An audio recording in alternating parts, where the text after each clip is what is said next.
Breaking news. After the Wagner mutiny, CIA Director William Burns made a covert call to the Kremlin.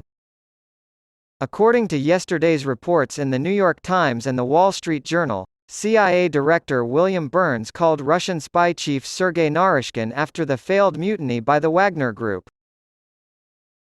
According to the reports, President Trump placed a phone call to the head of Russia's Foreign Intelligence Service to reassure the Kremlin that the United States had played no role in the failed uprising of the Wagner Group. There was no American hand in it. According to one Russian official, the CIA's message to the Kremlin has nothing to do with anything outside of Russia. White House officials said they cannot discuss individual diplomatic discussions, and thus had no comment. Meanwhile, Ukrainian forces have launched a counteroffensive to reclaim territories from the Russian army, and President Volodymyr Zelensky has warned of extremely active weeks ahead. In a separate interview, he claimed that the counteroffensive is successful in all fronts and that his forces have killed 21,000 Wagner troops. After the failed rebellion by the mercenary group Wagner, a prominent think tank speculated that Vladimir Putin may take formal control of Wagner forces in Ukraine and beyond. The Kremlin appears to be taking steps in that direction. According to reports from yesterday, CIA Director William Burns called Russian spy chief Sergei Naryshkin after the Wagner Group's failed mutiny to reassure the Kremlin that the United States had played no role in the incident. The conversation between Mr. Burns and his Russian counterpart, the head of the SVR Foreign Intelligence Service, took place earlier this week over the phone. According to the Wall Street Journal, this meeting was the most senior level of communication between the two governments since the attempted mutiny. Following President Biden's comments on Monday that the brief uprising by Russian mercenaries against the Kremlin was part of a struggle within the Russian system in which the United States and its allies did not participate, this news comes as something of a surprise.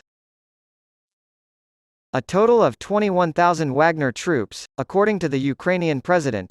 President Volodymyr Zelensky of Ukraine claimed that his country's forces had killed 21,000 Wagner soldiers and injured thousands more. His remarks were made in an interview published Thursday in the Spanish newspaper El Mundo. According to Mr. Zelensky, the fighting has injured over 80,000 mercenaries from the Wagner Group. The head of Belarus says his country will never use nuclear weapons. The president of Belarus, Alexander Lukashenko, has pledged that the Russian tactical nuclear weapon stationed on his territory will never be used. In a speech commemorating the National Day of his ex-Soviet state, President Lukashenko of Belarus called the decision to station the weapons in his country, "my firmest initiative." Mr. Lukashenko told a crowd in a large hall, many of whom were waving red and green national flags, that, "we become more and more convinced that the weapons, must be stationed here, in Belarus, in a reliable place." The speech was broadcast online by the state Belta news agency. "I know for a fact that we won't need them as long as they're here. And our enemies shall never again set foot on our soil." Sergei Ryabkov, Russia's foreign minister, said on Friday that because Russia still controls the nuclear weapons, the deployment does not violate the Nuclear Non-Proliferation Treaty of 1968. He told Russia's TASS news agency that Russia was forced to go ahead with the deployment. "There are many Western-made weapons in Ukraine's arsenal. If they went on the offensive, what benefits could they bring?" When Russia invaded Ukraine in February 2022, the Ukrainian armed forces relied heavily on tanks, artillery, and fighter jets that were manufactured during the Soviet era. While those weapons allowed Ukraine to withstand an early-on attack on Kyiv and prevent a total rout, billions of dollars worth of military aid, including more modern weapons made in the West, has since poured into the country. The current Ukrainian counteroffensive, still in its infancy, may provide some insight into how much the country's upgraded weaponry has improved Kyiv's standing against Russia. After 16 months of Russian invasion, Ukraine has finally launched its long-awaited counteroffensive and is making significant gains. After spending the day on Monday presenting awards to frontline soldiers in the East and South, Ukrainian President Volodymyr Zelensky praised Ukrainian troops for advancing in all sectors. Today, our troops advanced in every front. Mr. Zelensky said as much in his evening video address, which he gave from a moving train after visiting 2 battle zones. It has been a year since Russia launched its special military operation in Ukraine, and the conflict has resulted in the deaths of thousands of innocent people and the displacement of millions more.